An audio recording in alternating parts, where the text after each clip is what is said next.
প্রিয় চাকরি প্রত্যাশী ভাই বোনেরা, আমরা এখন দেখব কর কমিশনারের কার্যালয়, কর অঞ্চল 22 এর অফিস সহকারী পদের লিখিত গণিত প্রশ্নের সমাধান। আমাদের প্রশ্ন নম্বর শুরু হবে 9 নম্বর অঙ্ক দিয়ে। আমাদের 9 নম্বর অঙ্কে বলা আছে এক্স প্লাস ওয়াই সমান রুট ওভার 5 এবং এক্স মাইনাস ওয়াই সমান রুট ওভার 2 হলে 8x y into x square plus y স্কোয়ারের মান কত? তো আমরা শুরুতেই দেখি আমাদের দেওয়া আছে, এগুলো আপনারা একটু লিখে নেবেন যে দেওয়া আছে কি এক্স প্লাস ওয়াই সমান রুট ওভার 5 আর একটা দেওয়া আছে হচ্ছে এক্স মাইনাস ওয়াই সমান হচ্ছে রুট ওভার 2। তাহলে হচ্ছে আমাদের এই মানটা বের করতে হবে। তো এটা হচ্ছে আমাদের 8x y into x square plus হচ্ছে ওয়াই স্কোয়ার। তো এটাকে আমরা 4x ওয়াই লিখতে পারি। আমাদের একটা সূত্র আছে 4ab এর সূত্রটা, আর একটা হচ্ছে 2 into x square plus y square. তো 4x ওয়াইকে আমরা কি লিখতে পারি, এক্স প্লাস ওয়াই তার হোল স্কোয়ার মাইনাস হচ্ছে এক্স মাইনাস ওয়াই তার হোল স্কোয়ার, এটা লিখতে পারি। আর 2a স্কোয়ার প্লাস বি স্কোয়ারের সূত্র আমরা কি লিখতে পারি এক্স প্লাস ওয়াই তার হোল স্কোয়ার প্লাস হচ্ছে এক্স মাইনাস ওয়াই তার হোল স্কোয়ার, এভাবে আমরা লিখতে পারি। তো আমরা এখন হচ্ছে মান বসাই। প্রথম হচ্ছে এই অংশটার মান বসাবো। এই অংশটার মান বসালে আমাদের হচ্ছে রুট 5 তার হোল স্কোয়ার মাইনাস হচ্ছে রুট 2 তার হোল স্কোয়ার, এভাবে আসে। এটা আসবে হচ্ছে রুট 5 তার হোল স্কোয়ার প্লাস হচ্ছে রুট 2 তার হোল স্কোয়ার, এভাবে আসবে। তাহলে 5 মাইনাস 2 স্কোয়ার রুট কাটা যায়, স্কোয়ার রুট কাটা যায়। আর একটা হচ্ছে 5 প্লাস 2 স্কোয়ার রুট কাটা যায়, থাকে হচ্ছে 3 ইন্টু হচ্ছে 7, 3 সাথে 21। এটাই হচ্ছে আমাদের এই প্রশ্নের উত্তর।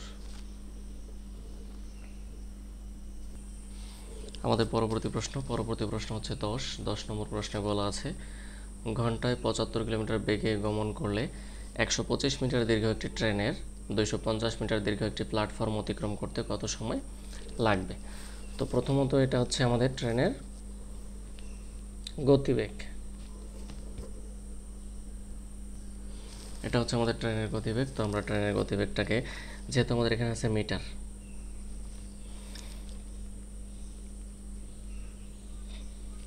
এখান থেকে উত্তর শুরু করি। ট্রেনের গতিবেগ সমান হচ্ছে 75 কিলোমিটার পার আওয়ার। সুতরাং আমরা এটাকে যদি কনভার্ট করি 5/18, তাহলে এটা হয়ে যাবে মিটার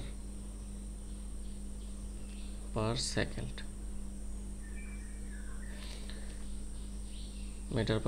এটা হচ্ছে সংক্ষেপে 5/18, এটা আপনারা মনে রাখলেই হবে। অথবা আমরা অন্যভাবেও করতে পারি, যেমন সে ঘন্টায় যায় কতটুকু, এভাবে আপনারা চাইলে করতে পারবেন যে 75 কিলোমিটার বেগে, তার মানে হচ্ছে 75 কিলোমিটার যায় 60 সেকেন্ডে। এভাবে আমরা 7500 লিখতে পারি, তাহলে 3600 সেকেন্ড লিখতে পারি। 60 মিনিটে আমরা 3600 সেকেন্ড লিখতে পারি। এভাবে করাও যায়, এভাবে করলে হচ্ছে সংক্ষেপে হবে ব্যাপারটা। এখানে হচ্ছে আপনাদের 75,000 মিটার যায় হচ্ছে 3600 সেকেন্ড, এভাবেও করা যায়। এভাবে করলে হচ্ছে ব্যাপারটা সংক্ষেপ হয় 5/18। তো দেন হচ্ছে আমরা একটা ট্রেন যদি অতিক্রম করে, একটা ট্রেন হচ্ছে এই প্ল্যাটফর্মটা অতিক্রম করবে, এটা আপনাদের প্রথমে বুঝতে হবে। একটা ট্রেন হচ্ছে একটা প্ল্যাটফর্মকে অতিক্রম করবে। এই প্ল্যাটফর্মটাকে অতিক্রম করতে হলে এই যে ট্রেনটা, এটা ধরে একটা ট্রেন, এই ট্রেনটাকে তার নিজের দৈর্ঘ্যকেও অতিক্রম করতে হবে। মানে হচ্ছে কোনো ট্রেন যদি কোনো একটা প্ল্যাটফর্মকে অতিক্রম করে বা কোনো কিছুকে অতিক্রম করে, তাহলে সেই সাথে তার নিজের দূরত্বকেও অতিক্রম করতে হবে। তাহলে ট্রেনটাকে মোট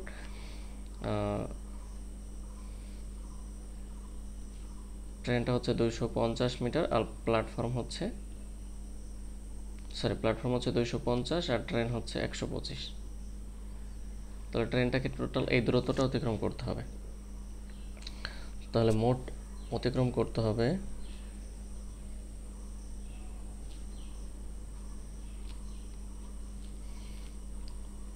125 হচ্ছে 250 সমান হচ্ছে 5 375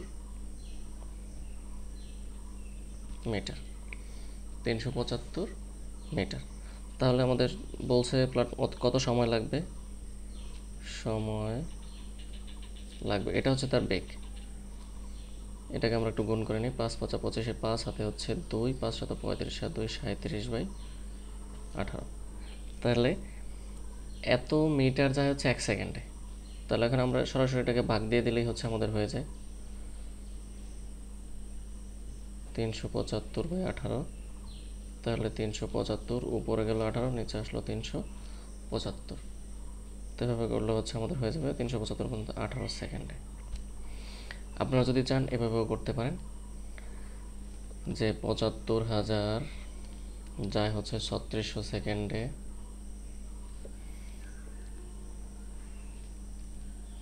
এটা হচ্ছে এত মিটার। 1 মিটার যাবে কত সেকেন্ডে, আর হচ্ছে 375। তাহলে 3600 গুণন হচ্ছে 375 ডিভাইড হচ্ছে 7000 75,000। এটা আপনাদের সমাধান করলেও এটা 18 সেকেন্ডে আসবে। এভাবে আপনারা করতে পারেন।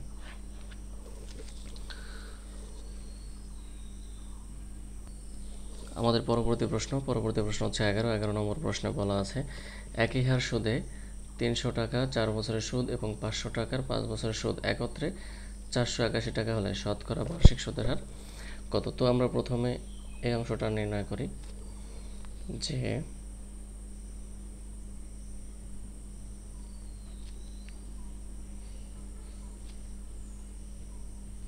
আমরা জানি I সমান PNR।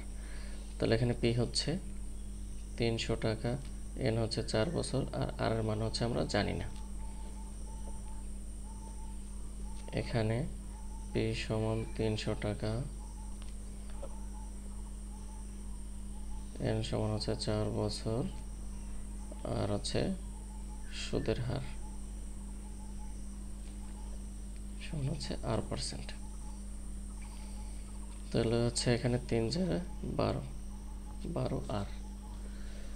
আমরা লিখতে পারি আবার I সমান PNR সমান, এখানে P সেকেন্ড স্টেপ হচ্ছে P হচ্ছে 500, N হচ্ছে 5 বছর, আর R এর মান হচ্ছে আমরা জানি না। তাহলে এখানে লেখা নেই, P সমান হচ্ছে 500, N সমান হচ্ছে আমাদের 5 বছর, এটা হচ্ছে টাকা, আর সুদের হার হচ্ছে আমাদের R%। যেহেতু সুদের হারটা হচ্ছে আমরা জানি না, তো আমাদের এখানে আসবে 5 5 25 আর। এখন হচ্ছে আমাদের শর্ত মতে, কারণ আমাদের প্রশ্নে বলা আছে যে এই দুইটা সুদ একত্র করলে আমাদের 481 টাকা হবে। এই দুইটা সুদ আমাদের একত্র করলে 481 টাকা। তো আমাদের এখানে 12 আর বের হয়েছে সুদ, আর এখানে হচ্ছে 25 আর। তাহলে আমাদের 12 আর প্লাস হচ্ছে 25 আর সমান হবে 481। তাহলে 5 আর 2 7 37 481। তো আমাদের আর হবে 481/37। তাহলে আমাদের আর সমান কত বের হবে, এটাকে ভাগ করলে আমরা পাই হচ্ছে 13। সুতরাং আর হচ্ছে 13%। এটি হচ্ছে আমাদের প্রশ্নের উত্তর। ধন্যবাদ বন্ধুরা। আমাদের প্রশ্নের সলিউশনগুলো যদি আপনাদের ভালো লাগে, আমাদের ম্যাথের সলিউশন ভালো লাগলে অবশ্যই আমাদের চ্যানেলটাকে সাবস্ক্রাইব করবেন এবং আমাদের সঙ্গেই থাকবেন।